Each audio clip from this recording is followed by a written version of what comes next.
कल यानी कि 1 दिसंबर 2022 को भारतीय रिजर्व बैंक रिटेल यूजर्स के लिए अपने डिजिटल रूपी का लॉन्च करने जा रहा है। India is working towards introducing what is known as digital currency. The e-rupee is a digital version of the Indian rupee, and India's central bank has now proposed to issue the currency in two versions. E-rupee voucher digital transaction को और प्रभावी बनाने में बहुत बड़ी भूमिका निभाने वाला है। Introduction of a central bank digital currency will give a big boost to digital economy.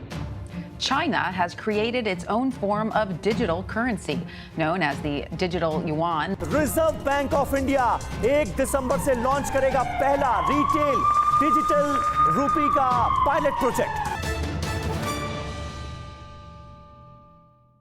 Hello everyone, on 1st December 2022, RBI has launched CBDC, Central Banks Backed Digital Currency, जिसे हम central banks digital currency of India भी कह सकते हैं। और digital रूपी एक बहुत बड़ा कदम है इंडिया में नेक्स्ट जनरेशन फाइनेंशियल सिस्टम को इस्टेब्लिश करने के लिए। And the most important thing is it is not just a big deal for India but even for China, Switzerland and America, because ये सभी कंट्रीज भी अपने अपने सेंट्रल बैंक की डिजिटल करेंसी को लॉन्च करने की रेस में शामिल है। लेकिन हमेशा की तरह आपको सभी न्यूज़ चैनल पर सेंसेशनल हेडलाइंस ही देखने को मिलेगी सीबीडीसी के बारे में, बट बहुत ही कम जगह आपको डिटेल में इंफॉर्मेशन मिलेगी सीबीडीसी के बारे में and how it will affect the life of normal people like you and me and how CBDC will benefit the Indian economy. तो आज की इस केस स्टडी में हम ये जानेंगे कि व्हाट एग्जैक्टली इज सीबीडीसी, और हम ये भी जानेंगे कि हमारे करंट पेमेंट सिस्टम से कैसे अलग है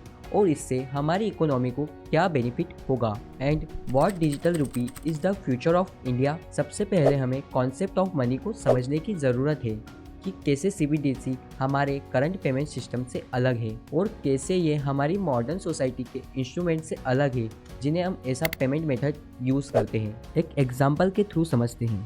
अब मान लीजिए कि संदीप राकेश को 100 रुपीज़ का नोट देता है, लेकिन रियलिटी में he is giving Rakesh is a promised by the RBI to pay Rakesh who is the bearer of 100 rupees note। तो अब 100 रुपीज़ का नोट एक लीगल टेंडर है, जिसका मतलब है कि आप इंडिया में कहीं भी लेन देन के लिए इसका उपयोग कर सकते हैं। और सीबीडीसी भी सेम यही काम करता है लेकिन डिजिटल फॉर्मेट में। एंड 100 रुपीज़ के नोट की तरह ही CBDC is the form of currency not issued by the central bank. बस फर्क सिर्फ इतना है कि ये पूरा लेन देन फिजिकल की जगह डिजिटल फॉर्म में होता है। It is not backed by the physical commodity such as gold और silver, it is backed by government that issues it. But अब गवर्नमेंट मनी को प्रिंट करने की जगह सेंट्रल बैंक अब इलेक्ट्रॉनिक कॉइन्स इशू कर रही है जो गवर्नमेंट के फैट और क्रेडिट बैक्ड है। सो ये जो सेंट्रल बैंक की डिजिटल करेंसी है वो सिर्फ मनी के फंक्शंस को फुलफिल कर रही है, जिसे हम ऐसा मीडियम ऑफ एक्सचेंज और स्टोर ऑफ वैल्यू यूज करते हैं। देन आप प्रैक्टिकली अपने 100 रुपीज़ ऑफ डिजिटल रूपी को 100 रुपीज़ के फिजिकल नोट के बदले एक्सचेंज कर सकते हैं। लेकिन अब यहाँ पर क्वेश्चन ये है कि ये तो सेम यूपीआई की तरह ही मनी ट्रांसफर करने जैसा है, तो फिर सीबीडीसी क्या अलग तरीके से काम करेगा। तो अगर हम कंज्यूमर पॉइंट ऑफ व्यू से देखें तो सीबीडीसी और यूपीआई बिल्कुल सेम है, क्योंकि ये दोनों ही आपको डिजिटली फंड ट्रांसफर करने की फैसिलिटी प्रोवाइड करते हैं। लेकिन अगर आप इसे बैंकिंग और अकाउंटिंग के पॉइंट ऑफ व्यू से देखें तो इसमें काफ़ी ज़्यादा डिफरेंस आ जाता है। मान लीजिए कि आप किसी शॉप पर जाकर एक चिप्स का पैकेट खरीदते हैं और उसका पेमेंट करने के लिए आप फ़ोन पे, गूगल पे या फिर पेटीएम यूज़ करते हैं, और जब आप पेमेंट डन कर देते हो तो आपके ऐप में एक नोटिफिकेशन आता है कि amount is debit from your account and shopkeeper के यहाँ एक स्पीकर पर आवाज़ आती है पेटीएम पर 100 रुपए प्राप्त हुए। बट यहाँ पर एक इंटरेस्टिंग बात यह है कि ये फंड एक्चुअली में उस टाइम पर ट्रांसफ़र नहीं होते हैं। वो आपको शो जरूर करेगा कि फंड एक्चुअली में ट्रांसफ़र हो चुके हैं, लेकिन बैंक में ये ट्रांजैक्शन उस टाइम पर नहीं होता है, बिकॉज बैंक्स अपने इन सारे ट्रांजैक्शंस को एक पीरियोडिक बेसिस पर सेटल करते हैं। एक एग्जांपल के थ्रू समझते हैं। मान लीजिए कि HDFC के 1 लाख कस्टमर्स ने 250 करोड़ रुपीस SBI मर्चेंट्स को ट्रांसफर किए एंड अब SBI कस्टमर्स ने 170 करोड़ रुपीस HDFC मर्चेंट्स को ट्रांसफर किए। तो अब दोनों बैंक्स हर ट्रांजैक्शन पर मनी एक्सचेंज नहीं करेंगे, इसलिए बैंक्स एक फिक्स्ड पीरियड ऑफ टाइम के बाद या फिर एंड ऑफ द डे सारे अमाउंट को अनदर बैंकों को ट्रांसफर करते हैं। तो अब यहाँ पर HDFC sent 80 crore at the end of the day to settle the transaction with SBI। मतलब अब यहाँ पर एक्चुअली में 2 बैंकिंग सिस्टम्स इन्वॉल्व हैं। मतलब अब यहाँ पर आपके अकाउंट से पेमेंट डेबिट हो गया और सामने वाले के अकाउंट में सक्सेसफुली क्रेडिट हो गया, तो यहाँ पर आपके लिए तो वो ट्रांजेक्शन सक्सेसफुल हो गया, लेकिन बैंक को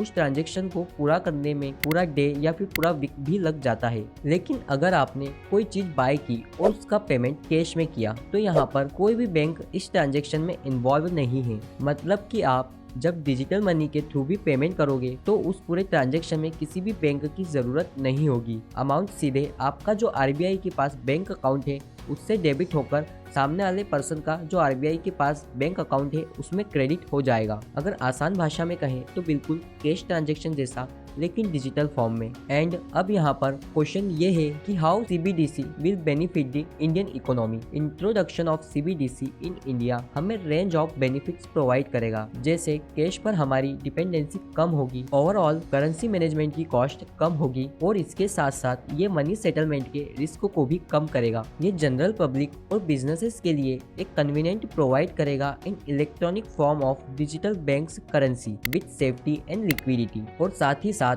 एंटरप्रेन्योर्स को भी एक प्लेटफॉर्म प्रोवाइड करेगा नई सर्विसेज और प्रोडक्ट्स को लॉन्च करने के लिए, और ये क्रॉस बॉर्डर ट्रांजैक्शंस को भी बढ़ावा देगा। CBDC के इंट्रोडक्शन से more trusted, regulated, efficient and legal tender based payment options available होंगे। डिमोनेटाइजेशन के 6 साल बाद भले UPI ने बेस गेन किया हो, लेकिन आज भी कैश पर हमारी डिपेंडेंसी उतनी कम नहीं हुई है। डिमोनेटाइजेशन के पहले हमारी कंट्री में 17 trillion of worth cash circulated हो रहा था, और एज ऑन 21 अक्टूबर 2022 को ये नंबर 30 ट्रिलियन रुपीस के रिकॉर्ड हाई पर पहुंच गया है। लेकिन अब यहाँ पर क्वेश्चन ये है कि फिजिकल कैश में क्या प्रॉब्लम है। तो फिजिकल कैश को मैनेज करना डिफिकल्ट होता है हमारे लिए भी और गवर्नमेंट के लिए भी, और अभी तक आपको भी ये रियलाइज हो गया होगा कि UPI ने हमारी लाइफ कितनी आसान कर दी है। लेकिन क्या आप जानते हैं कि कैशलेस होने से हमें और क्या क्या फायदे हो सकते हैं। जब भी कोई ट्रांजैक्शन डिजिटली होता है तो वो ऑथेंटिकेटेड होता है, जिसकी वजह से करप्शन और ब्लैक मनी का सर्कुलेशन कंट्रोल में रहता है, और इसी तरह इकोनॉमी फॉर्मलाइज्ड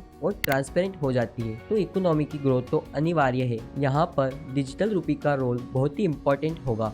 RBI के अकॉर्डिंग डिजिटल रूपी सिस्टम इंडिया की डिजिटल इकोनॉमी को सपोर्ट करेगा, फाइनेंशियल इंक्लूजन में इम्प्रूवमेंट लाएगा, और साथ ही साथ हमारे मॉनिटरी और पेमेंट सिस्टम को भी एडवांस करेगा। और यहाँ पर सबसे बड़ा बेनिफिट ये है कि हमारी डिजिटल करेंसी पर कोई जियोग्राफिकल लिमिट्स अप्लाई नहीं होगी, जिससे क्रॉस बॉर्डर ट्रांजेक्शंस बढ़ेंगे, जो हमारे देश के लिए new retail avenues open up करेंगे। और एक्सपर्ट्स का तो ये भी मानना है कि अनलाइक UPI आपको डिजिटल रूपी को यूज करने के लिए कहीं भी बैंक अकाउंट ओपन करवाने की कोई ज़रूरत नहीं है। और जब सारे ट्रांजैक्शंस के अकाउंट रियल टाइम सेटल हो रहे हैं, तो आप समझ ही सकते हैं कि इकोनॉमी किस तरह फ्रॉड्स और माल प्रैक्टिसेस से इंसुलेटेड हो जाएगी। फायदा तो साफ है, लेकिन क्या सही में डिजिटल रूपी इंडिया का फ्यूचर बन सकता है? कमेंट्स में अपने ओपिनियन से शेयर कीजिए। Thank you so much for watching this video.